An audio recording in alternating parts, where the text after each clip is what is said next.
Hello everyone, welcome to my YouTube channel Physics with Dr. Sanjay Bhargav. My two earlier videos on current electricity must have been useful for you all. In this video, we would discuss about construction and working of cells, the associated quantities electromotive force, internal resistance and terminal potential difference. We will also discuss about combination of cells under series combination, parallel combination and mixed combination. For simplification of the electrical circuits, we will take into account two Kirchhoff's law, Kirchhoff's first law, the Kirchhoff's second law. We will also discuss about the Wheatstone Bridge. So here we begin with cells, EMF and internal resistance. Let us pick up first the cells. Cell is a device which is used to maintain a steady current in an electric circuit and is called as electrolytic cell. An electrochemical cell is a device which converts chemical energy to electrical energy, which is used to maintain the flow of current in an electric circuit. So what does the cell do? It maintains the flow of current in an electric circuit. When it comes to the construction, let us see like this. A cell usually has two electrodes called positive electrode and the negative electrode. So this would be the positive electrode and this would be the negative electrode. The electrodes are of two different elements and are dipped in an electrolytic solution. So the positive electrode has a potential difference V plus between itself and the electrolytic solution adjacent to it marked at A. So V positive is the potential difference between this electrode and the electrolytic solution. Similarly, the negative electrode develops a negative potential and V negative relative to the electrolyte adjacent to it marked B here. When no current flows through, the electrolyte has same potential throughout. So potential difference between P and N is V positive minus of minus V negative, that is V positive plus V negative. This potential difference is called electromotive force of the cell or the EMF of the cell. So EMF would be equal to V plus of V minus, which is usually greater than 0.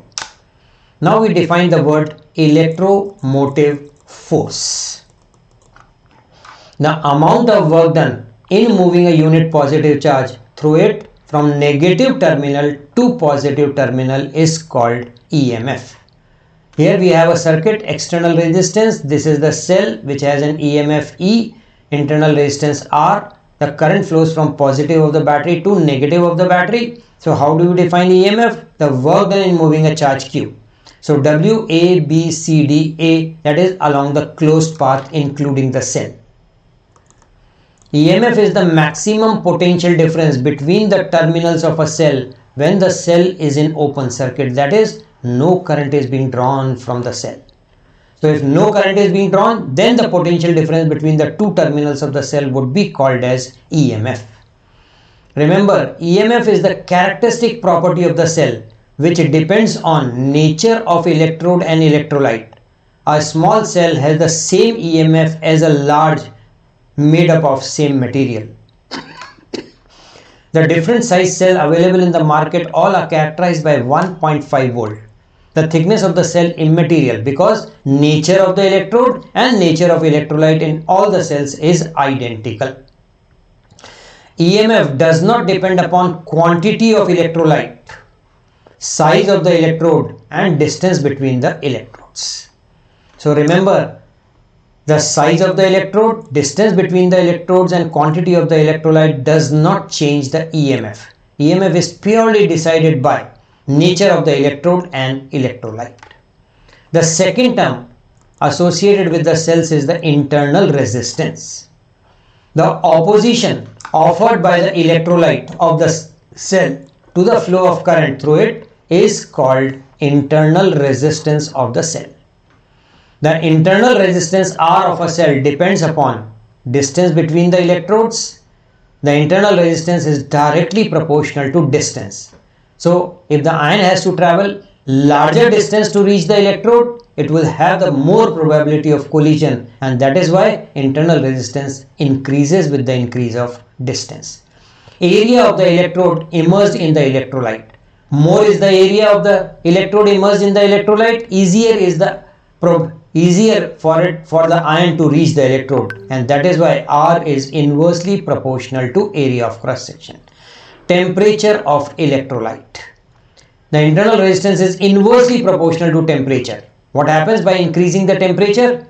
The random thermal motion increases, the probability of collision increases, and that is why the internal resistance increases. Concentration of electrolyte.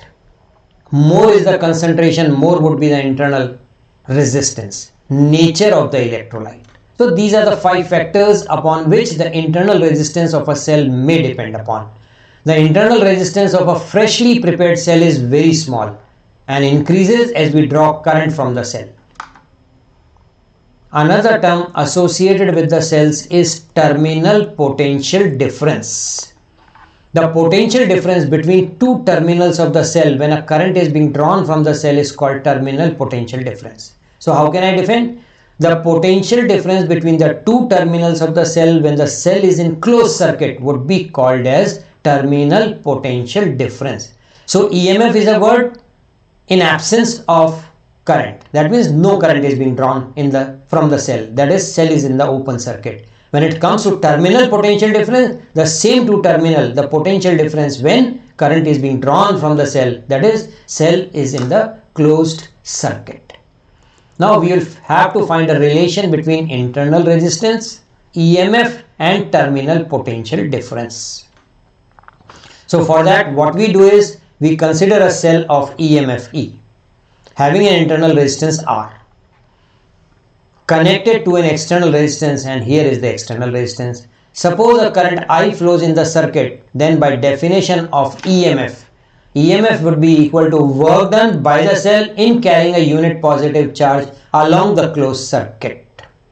That is, work done in moving a unit positive charge from A to B against the external resistance plus work done in moving the unit positive charge from B to A against internal resistance R.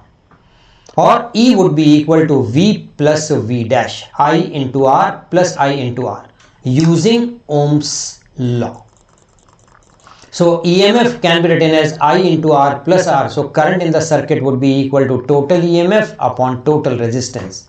The terminal potential difference V across the external resistance is I times R. That would be equal to E into R upon R plus R. So V would be equal to E minus V dash, that is E minus IR, or internal resistance would be E minus V upon I, which can be written as E minus V upon V into R. This relation for internal resistance we would like to use in the questions also. Now, under special conditions, when the cell is in open circuit, then I would be equal to 0. In that case, V open would be equal to EMF. Thus, potential difference across the terminals of the cell is equal to EMF when no current is being drawn from the cell. A real cell always has some internal resistance. So when the current is being drawn from the cell, so V would be less than E. Thus, potential difference across the terminals of the cell in a closed circuit is always less than its EMF. Under the short circuit conditions, external resistance R would be equal to 0. In that case, the current I would be equal to I maximum would be equal to E upon R. Let us pick up an example. Derive the condition of maximum power transfer from cell to the external resistance R. Power P would be equal to I square R, would be equal to E upon R plus R ka whole square into R, which can be simplified and written as E square R upon R plus R ka whole square. For maximum power transfer, P equals P maximum when the first derivative with respect to R would be equal to 0. Because what does mathematics say? For every maxima and minima, the first derivative has to be 0. So just differentiating we get E square is constant, take it out of the sign of differentiation, d by dr of r upon r plus r ka whole square would be equal to 0. So d by dr of r and r plus r power minus 2 would be equal to 0. So differentiate by the product rule now.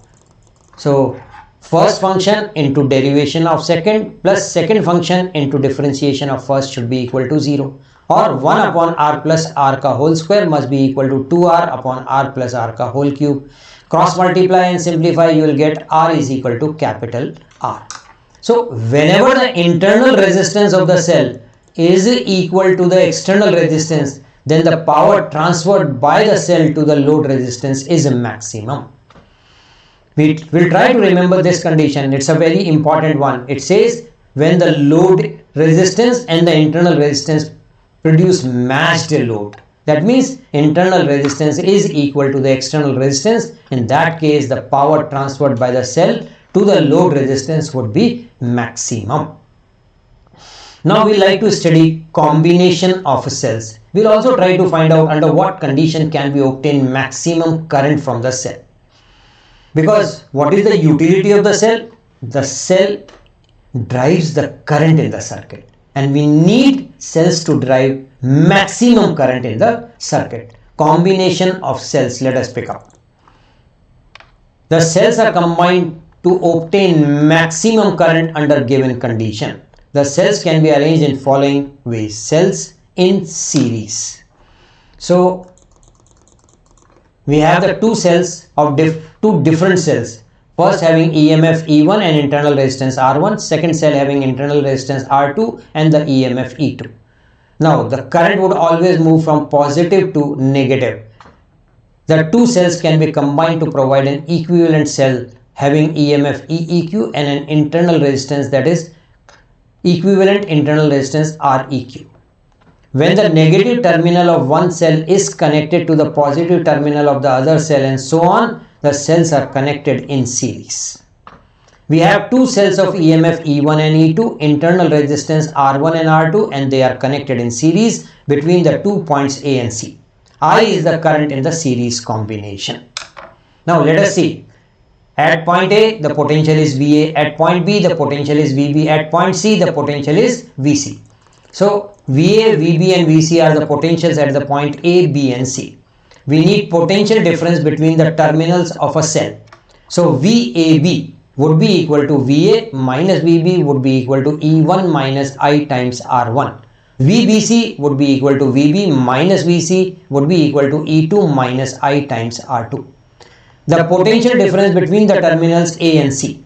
So VAC would be equal to VA minus VC. So it must be VA minus VB plus VB minus VC. So it would be E1 minus I1 R1 plus E2 minus I times R2. So VAC would be equal to E1 plus E2 minus I times R1 plus R2. We call it as equation number 1. In series, if the series combination is replaced by a single cell of EMF E equivalent and equivalent internal resistance REQ, then VAC can be written as EEQ minus I times REQ. Compare equation number 1 and 2. So what do we find? Equivalent EMF would be E1 plus E2 and equivalent internal resistance would be equal to R1 plus R2. Thus, the equivalent EMF of the series combination of n cells is equal to sum of individual EMFs. E1 plus E2 plus E3 plus En. The equivalent internal resistance of the series combination of n cells is equal to sum of the individual internal resistances. R equivalent would be equal to R1 plus R2 plus R3 plus Rn. The above expression for E equivalent is valid when all n cells assist each other. If one cell of EMF E2 is wrongly connected, then equivalent EMF would be E1 minus E2 plus E3 and so on. Now, what is the condition for maximum current from the series combination of n similar cells? So we are taking n similar cells, EMF E, internal resistance R, and there are n cells. So what is the total EMF in the series combination? N equivalent. And what is the total internal resistance? N times R, connected to an external resistance. Here also the current is I in the circuit. N similar cells and of EMF E and internal resistance R are connected in series to the external resistance capital R. The current in the circuit I would be equal to total EMF upon total resistance. So N times C, total resistance is total internal resistance plus external resistance. Now there are two options. If R is very much greater than N times R, that means NR can be neglected. So I'll get I as NE upon R.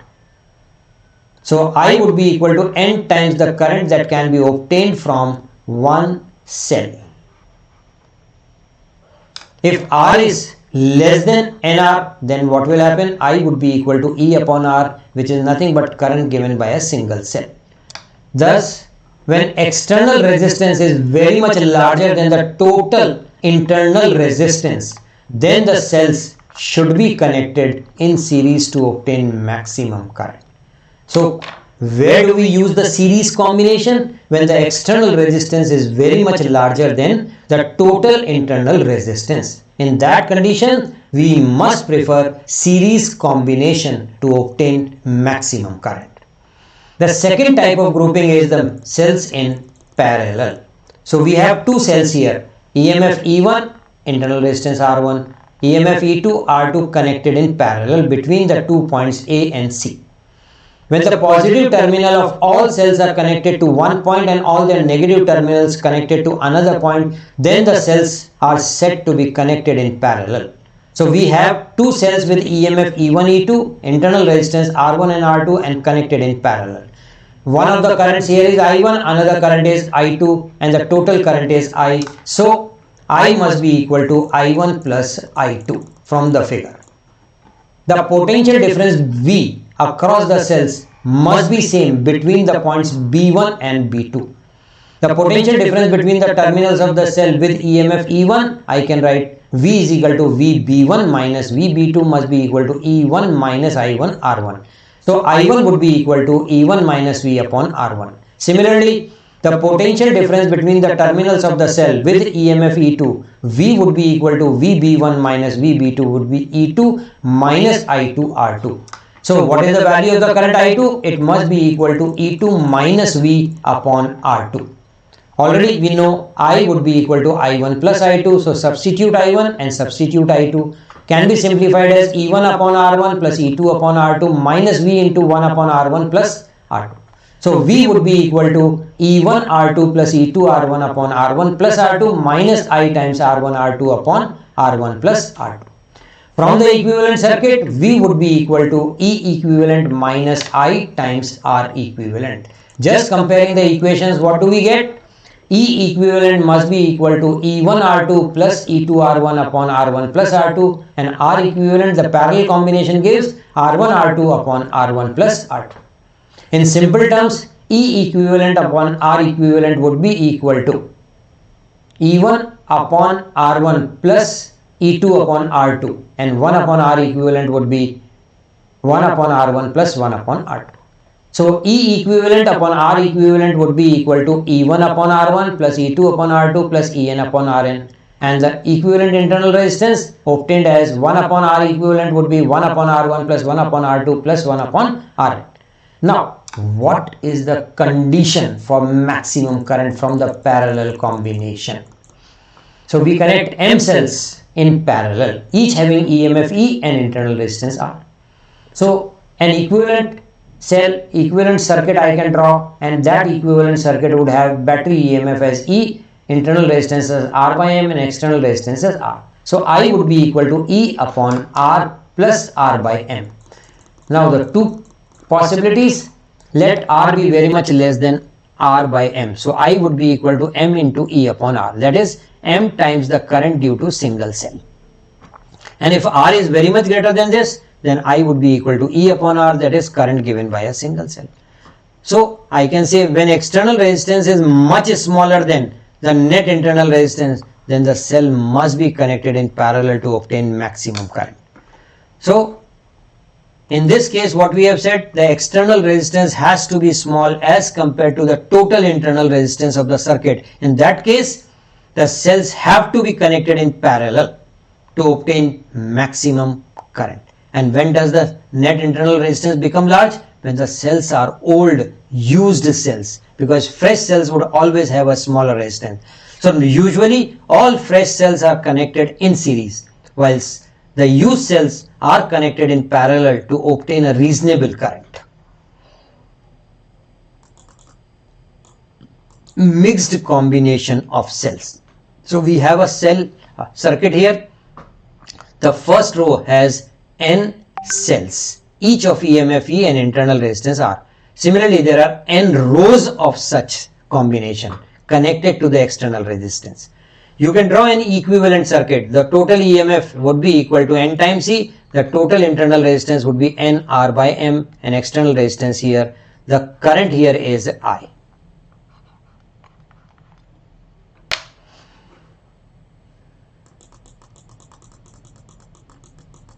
Let n cells, each of EMF E and internal resistance R, be connected in series in each row, and m such rows be connected in parallel across the external resistance R. The current flowing in the circuit would be equal to total EMF upon total resistance, that is MNE upon MR plus NR.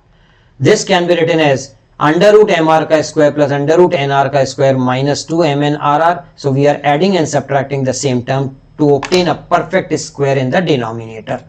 So what do we find? We find under root MR minus under root NR ka whole square plus 2 under root MNRR. So I would be at maximum when the denominator is the smallest, that is this difference term is equal to 0, or MR is equal to NR. So external resistance must be equal to NR by M. In mixed combination of cells, the current in the circuit is maximum when the external resistance is equal to the total internal resistance. So in case of series combination, R was greater than the internal resistance. In parallel combination, capital R was less than the internal resistance, and here the internal and the external resistances are bound to be equal to obtain maximum current. Now we come to two very important laws of electrical circuitry, the Kirchhoff's first and the second law, which are useful in just simplifying the electrical circuits. We have Kirchhoff's law first and second. There are some terms that we are supposed to be familiar with. We define a word called junction. Any point in an electrical circuit where two or more conductors are joined together is called a junction. Loop or mesh. Any closed path in an electrical network is called loop or mesh. We have Kirchhoff's first law or the junction rule, sometimes called as the current rule. In an electric circuit, the algebraic sum of currents at any junction is 0, or the sum of currents entering a junction is equal to the sum of currents leaving the junction. Mathematically, summation I must be equal to 0. Now, what is the sign convention that we adopt for application of the junction rule? The currents flowing towards the junction, into the junction, are taken positive, while the currents flowing away from the junction are taken negative. Here, this represents the junction. I1 entering the junction, taken positive. I2 entering the junction, taken positive. I3 and I4 moving away from the junction, so taken negative. According to this rule, summation I must be equal to 0. I1 plus I2 minus I3 minus I4 should be equal to 0. So I1 plus I2 must be equal to I3 plus I4. What does it tell me? Sum of the incoming currents must be equal to sum of the outgoing currents. The first law is called as the Kirchhoff's current law, that is the KCL. It is based on law of conservation of charge. The charge that flows towards the junction in any time interval is equal to the total charge that flows away from the junction during the same time interval. So first law is a consequence of law of conservation of charge. Then we have Kirchhoff's second law or the loop rule. The algebraic sum of changes in potential around any closed loop involving resistors and cell in the loop is supposed to be 0. Or the algebraic sum of EMFs in any loop of a circuit is equal to the sum of products of current and resistances in it. Mathematically, summation V is equal to 0 or summation E is equal to summation I times R. Now we have to adopt sign convention before we want to apply the loop rule. We can take any direction, clockwise or anti-clockwise, as the direction of traversing or traveling in the loop. The EMF of the cell is taken positive if the direction of travel is from negative to positive terminal. If we are covering the loop from negative to positive, then this EMF would be taken positive. General way of imagination is, as we are moving from one point to another, is the potential increasing? If yes, it is positive. If it is decreasing, then it is negative. The EMF of the cell is taken negative if the direction of travel is from positive to negative terminal, like here, positive to negative terminal. It was negative to positive terminal. The product I into R is taken negative if the resistor is traversed in the direction of current. So current is always moving from positive higher potential to lower potential. So as we cover the resistance, we are moving from higher to lower, that is a decrease in potential is taking place. That is why the term IR is negative. And we are moving opposite to the direction of current, that means we are moving from the point of lower potential to the point of higher potential. In that case, potential seems to increase, and that is why IR is taken positive. So what do we write? The product IR is taken positive if the resistor is traversed opposite to the direction of current. Now in this circuit, we would try to apply Kirchhoff's first and the second rule just to calculate what is the value of current flowing in the circuit. What does the question say? Find the magnitude of the current flowing in the circuit. Apply Kirchhoff's voltage law in the loop A, B, C, D. That means we are moving like this. As we move from A to B, we are moving from positive to negative. EMF is negative. We are moving opposite to the direction of current. I times R1 is positive. When we move from B to C, we are moving opposite to the direction of current. I into R2 is positive. Here we are moving from negative to positive. That means E2 is taken to be positive. As I move from C to D, I am moving opposite to the direction of current. So I times R3 is positive. As I move from D to A, again I am moving in opposite to the direction of current, and that is why I into R4 is positive. So E1 minus E2 is equal to I times R1 plus R2 plus R3 plus R4, or the current I would be equal to E1 minus E2 upon R1 plus R2 plus R3 plus R4. So this is how we calculate what would be the value of the current that would be flowing in the circuit. Then we have an experiment called Wheatstone Bridge, which would be utilized to calculate the unknown resistance in the circuit. What does Wheatstone Bridge represent? It represents a network with 4 resistances, P, Q, R and S. So here is P, here is Q, here is R and here is S. EMF of a cell of EMF E is connected between A and C. So we have cell connected between the points A and C and a galvanometer connected between the points B and D. Here P and Q are called as the ratio arms.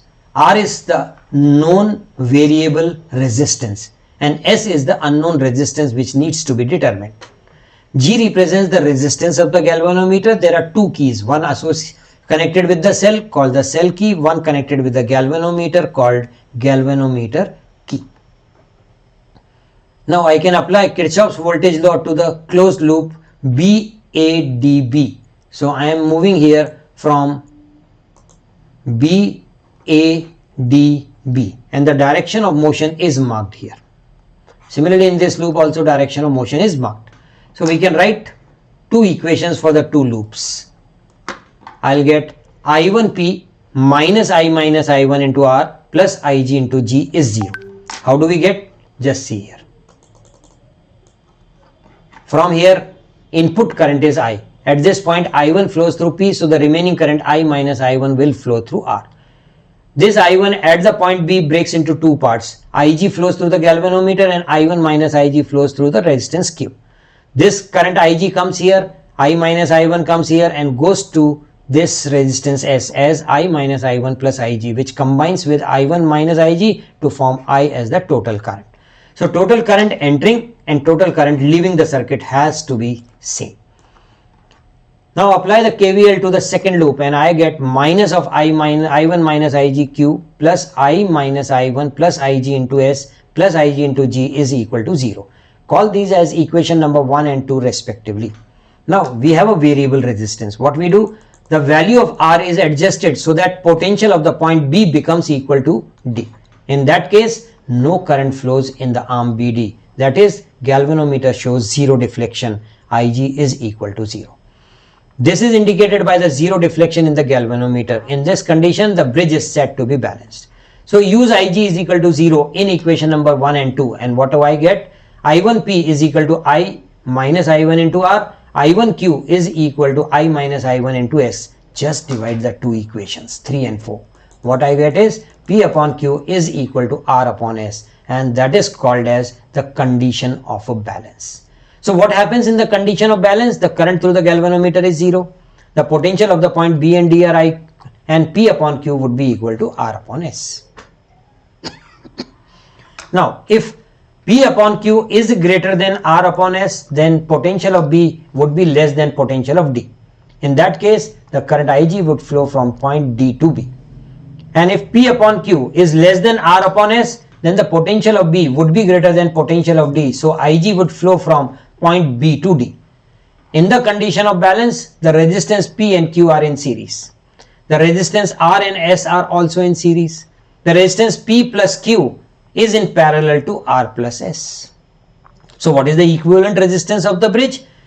R1 R2 upon R1 plus R2. So P plus Q into R plus S upon P plus Q plus R plus S.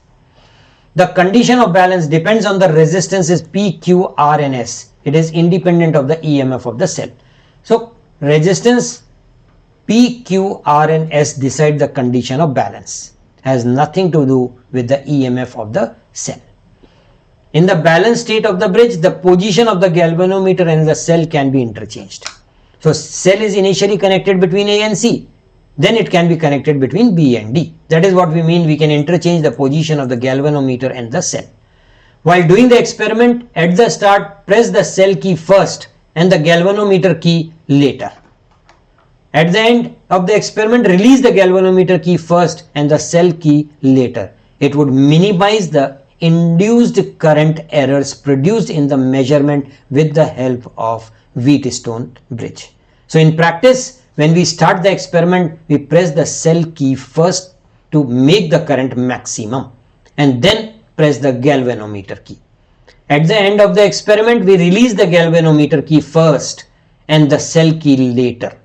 So once you detach the cell key, the current automatically becomes 0. Now let us pick certain examples to understand the theory that we have done today. First example, it says a cell of EMF 2 volt and internal resistance 0.1 ohm is connected to a 3.9 ohm external resistance. What will be the potential difference across the terminals of the cell? So EMF 2 volt, internal resistance 0.1 ohm, external resistance 3.9. The current would be equal to total EMF upon total resistance, and this comes out to be 2 upon 3.9 plus 0.1, and calculation gives me 0.5 ampere. Now what would be the potential difference across the terminals of the cell? It would be I times R. So that would be equal to 0.5 into 3.9, and that is 1.95 volt. Let us pick the second example. Two identical cells of EMF 1.5 volt each joined in parallel provide supply to an external circuit consisting of two resistance 17 ohm each joined in parallel. A very high resistance voltmeter reads the terminal voltage of the cells to be 1.4 volt. Calculate internal resistance of each cell. So look at the figure. There are two resistances of 17 ohm connected in parallel and two cells connected in parallel. So the parallel combination of the cells is providing current to the two external resistance of 17 ohm.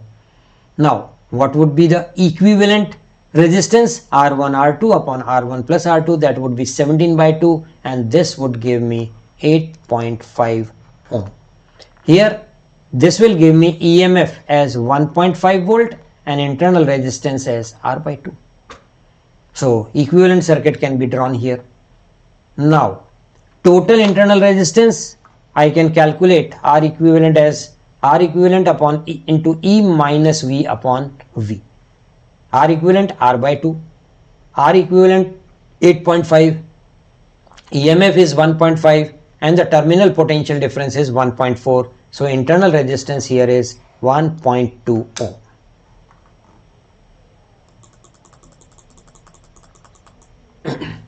Two cells of EMF 1 volt, 2 volt and internal resistance 2 ohm and 1 ohm are connected in series and parallel. What should be the external resistance in the circuit so that current through resistance be same in the two cases? So first calculate what is the current in the series. It would be E1 plus E2 upon R1 plus R2 plus R. So 1 plus 2 upon 2 plus 1 and the external resistance is R. So 3 upon 3 plus R. When the two cells are connected in parallel, in that case the EMF equivalent would be equal to E1 R2 plus E2 R1 upon R1 plus R2, that is 1 into 1 plus 2 into 2 upon 2 plus 1, 5 by 3 volt. R equivalent would be R1 R2 upon R1 plus R2, that is 2 by 3 ohm. So current in the parallel circuit would be E equivalent upon R equivalent plus R. So 5 by 3 upon 2 by 3 plus 1, that is 5 upon 2 plus 3R. Now question says the current in the series and the parallel is supposed to be same. So put both the currents here and equate them. Just cross multiply and calculate what would be the value of external resistance. It comes out to be 9 by 4, that is 2.25 ohm.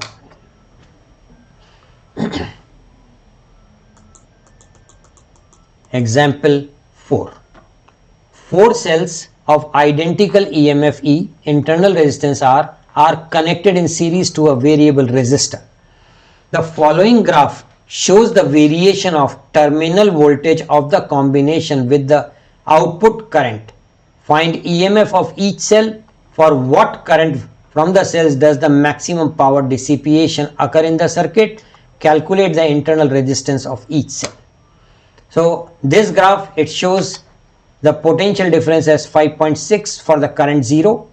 Let's say for the current 1 the potential difference is 2.8 and the maximum value of current is 2 ampere.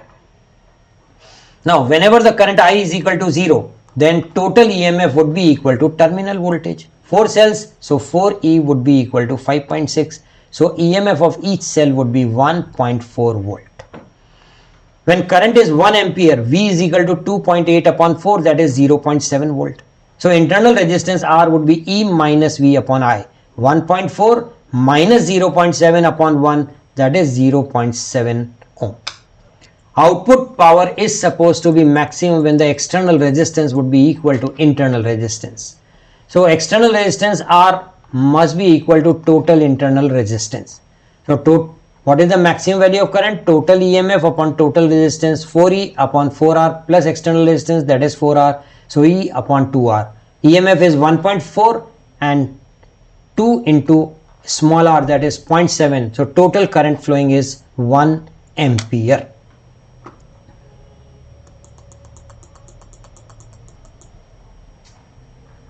Now let us pick up another example. Using Kirchhoff's law, calculate the potential difference across 8 ohm resistor.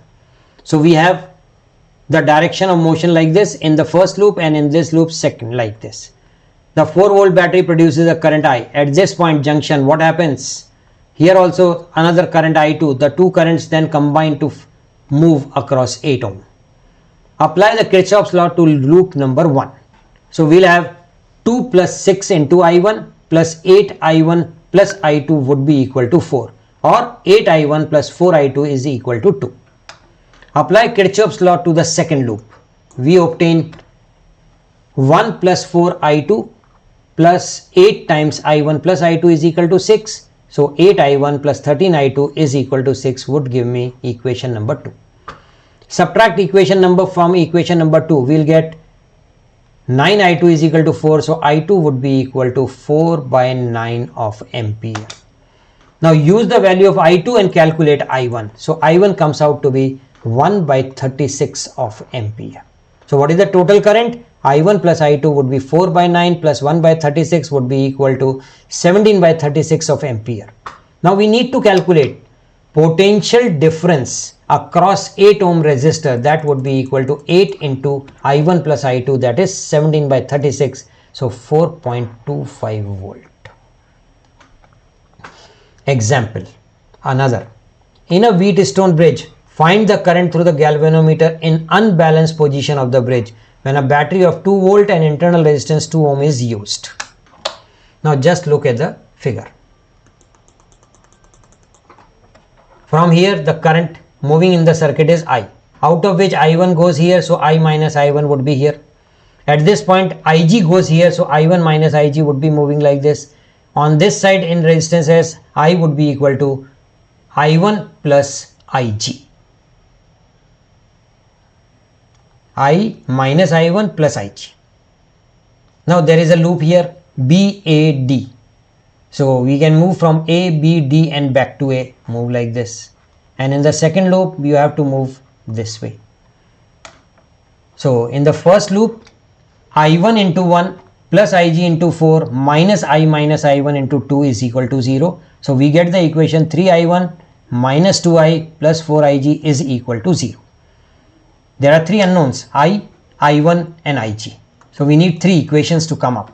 From the second loop I1 minus IG into T minus I minus I1 plus IG into 3 minus IG into 4 is 0. So we get the equation 5I1 minus 3I minus 9IG is equal to 0 as equation number 2. Now apply Kirchhoff's law to the loop A, D, C, B and back to A. So we are moving like this A, D, C, E and back to A. So here we are moving like this in this to obtain the third equation. So 2 into I minus I1 plus 3 into I minus I1 plus IG plus 2I would be equal to 0. So the resulting equation is minus 5I1 plus 7I plus 3IG would be equal to 2. Now add equation number 2 and 3. So 4I minus 6IG would be equal to 2 and we call it as equation number 4. Now multiply equation number by 5 and equation number 2 by 3 and subtract. What do we get? I minus 47IG is equal to 0. So I is 47IG. Now from equation number 4, 4 into 47IG minus 6IG is 2, or IG would be equal to 2 upon 182, that is 1 by 91 of ampere. So that is how we calculate the current flowing through the galvanometer. Now another example of a cube. A battery of 10 volt and negligible internal resistance is connected across the diagonally opposite corners of a cubical network consisting of 12 resistors, each of resistance 1 ohm. So each side of the cube has a resistance 1 ohm. Now you are supposed to determine the equivalent resistance of the network and the current along each edge of the cube. Now what I do is applying Kirchhoff's second law to the loop A, B, C, C dash, E and back to A. So I am moving from A, B, C, C dash and back to A. So what do I get? Minus 2IR minus IR plus 2IR plus E would be equal to 0. So E would be equal to 5 times IR. R is resistance of each edge of the cube and E is the EMF of the cell. EMF is given and the resistance is given. Equivalent resistance of the network, total EMF upon total current. So total EMF is E and the total current is 6I. So 5IR upon 6I would be 5 by 6R. Here R is equal to 1 ohm. So the equivalent resistance would be 5 by 6 ohm. Hope. Okay. The total current in the network is 6I is equal to E upon R dash, that is 12 ampere. So current is 2 ampere. Because the total current was 6I, so I must be equal to 2A. The current in each branch can be found then easily. Hope this video is useful once again as the earlier videos. In case you are enjoying physics with the following videos, you are requested to subscribe my channel Physics with Dr. Sanjay Bhargav. You are requested to press bell icon button so that you receive intimation in time whenever the new videos are uploaded. You are requested to like and subscribe my channel. Thank you very much.